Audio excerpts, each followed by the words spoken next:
Vizag local Nani అని అబ్బాయి విశాఖలో మత్స్యకారుడిగా జీవనం సాగిస్తూ ఉంటాడు. జీవనం సాగించుకున్నప్పుడు తరుణంలో సముద్రం చేపలు పెడుతూ ఆ వీడియోలు పెడుతూ సబ్స్క్రైబర్లు సంపాదిస్తూ ఇటీవల కాలంలో 3 రోజుల క్రితం ఆన్లైన్ బెట్టింగ్ లో ఎక్కువ డబ్బులు తన భార్య 30,000 రూపాయలు అడిగితే 40,000 రూపాయలు ఇస్తున్నట్టుగా వీడియోలో పూర్తిగా పెట్టి ఒక బెట్టింగ్ యాప్ను ప్రమోట్ చేసే తరుణంలో పెడితే దీనిపై తెలంగాణ ఐపీఎస్ అధికారి ప్రముఖ ఐపీఎస్ అధికారి కూడా ఆగ్రహం వ్యక్తం చేశారు.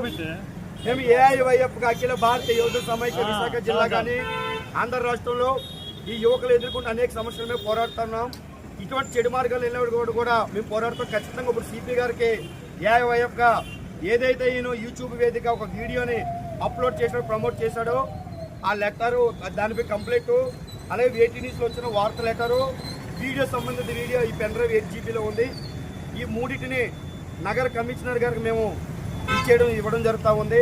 ఖచ్చితంగా అతనిపై అందులో పాల్గొన్న ఆయన భార్యపై అలాగే వీడియో చిత్రీకరించినటువంటి వ్యక్తిపై 3 చట్టపరమైన కఠిన చర్యలు తీసుకోవాలి. అలాగే ఎవరైతే యూట్యూబర్ ఇన్ఫ్లుయెన్సర్గా బెట్టింగ్ యాప్, రమ్మీ ఇతర యాప్లని యువతని మభ్యపెడుతున్నారో వాళ్ళందరిపై కఠిన చర్యలు తీసుకోవాలని చెప్పేసి కమిషనర్ లెటర్ ఇస్తాము.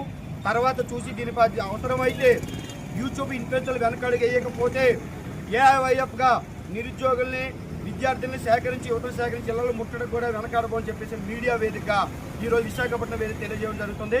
నా పేరు వై రాంబాబు, ఏఐవైఎఫ్ జిల్లా అధ్యక్షుడిగా బాధ్యతలు నిర్వహిస్తా ఉన్నాను.